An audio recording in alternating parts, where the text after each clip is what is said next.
Hi guys, and welcome back to Alistair Davies Golf. Here today at the Forest of Ardenran base, filming you a short clip on impact positions. So I want to go through today the ideal impact positions for a conventional golfer. Now the reason why I say conventional, because there is more than one way obviously to do things. I want to talk about the healthiest and most efficient way to be at impact, as opposed to some of the impact positions we might well see, and people could go along and say, well, this guy's very successful doing it this way, and for sure they can be. The detriment to a lot of these funky positions, if we call it that, will be injury.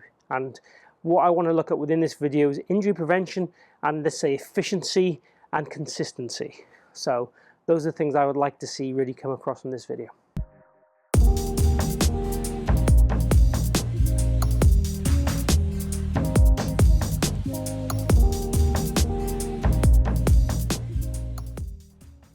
So the impact position, what am I looking for? Reality, what I'm looking for at impact is our trail side is going to be kind of flexed. Now our lead side is going to be extended. At the same time we have that, we're going to have some shafting. Now on average, tall players have about 11 degrees of shafting. What I'd say from club golfers is, or recreational golfers, is I have yet to see really any standard golfer have too much shafting at contact. I've probably seen one player in 20 years of coaching have too much shafting, and that player was off +2, +3. So literally in 20 years coaching, only one player has had too much excessive shafting at contact. There are dangers with too much shafting at contact, all being that you can leave the club face quite open. You can tend to find that the hands will get quite high and work away from the body, so it can cause kind of slices and it can cause shanks in extreme versions. The key is with that, if we have shafting, the key is to make sure we are going to rotate our body, we are going to maintain connected through our arm and body as we swing through, and we try and get the shaft kind of working back towards us so it's not kind of hung out too long. But as I said, one golfer in 20 years teaching full time, so I don't think many of you will suffer with too much shafting. So what we're looking for really is if we take our setup to the golf ball, and we swing back halfway, and then we go to the golf ball. And what I'm looking for, if we take our address position here where our legs are fairly what I'd call straight on, and at impact, our left leg's going to be rotated and straightened, so the lead side's going to be extending and rotating. Our trail side's going to be flexing.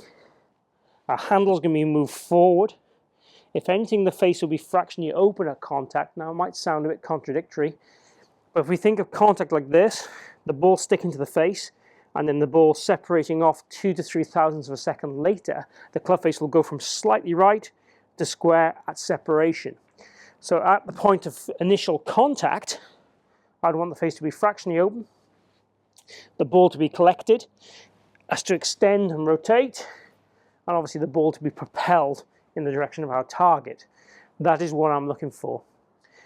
If we're talking about our wrists, I want the lead wrist in flexion. I want the trail side wrist in extension. So the right wrist is bent, the left wrist is flat. So we have this kind of action through the golf ball here. So one of the things I'd want you to do is when we're hitting shots is try and do exactly that. Try and mirror that in a small swing. And then the ideal world would be to build that up. So I want to hit this ball now further than the last one and add rotation.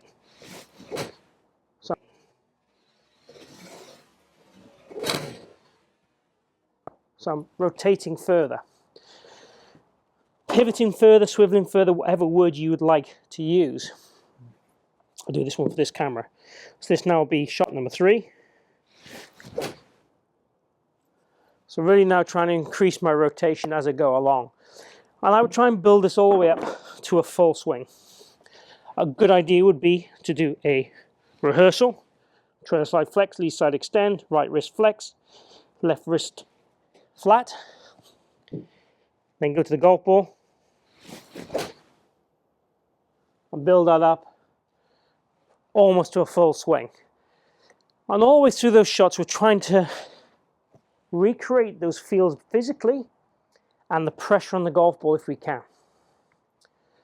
So the impact position, lead side extend, trail side flex, lead wrist flexed or flat, trail side bend. these kind of conditions.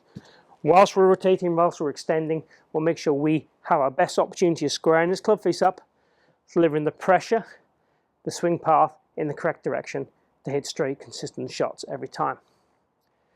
Hit some real short ones, then add rotation, more rotation each time to build that swing up to a full swing. Hopefully that will give you the sensations of that impact all the way through that sequencing and building. Have a go at this drill, let me know how you get on. Feel free to chat, ask any questions down below. Also, any videos you want me to cover or talk about, feel free to post those questions. Hope you've enjoyed this video. If you have, please click like down below. If you haven't subscribed already, please do so. I've got regular content coming every week on a variety of subjects. And please feel free to come at me with questions, as I said, anytime. And also follow me on any of my other social channels too. Thanks for watching. See you soon.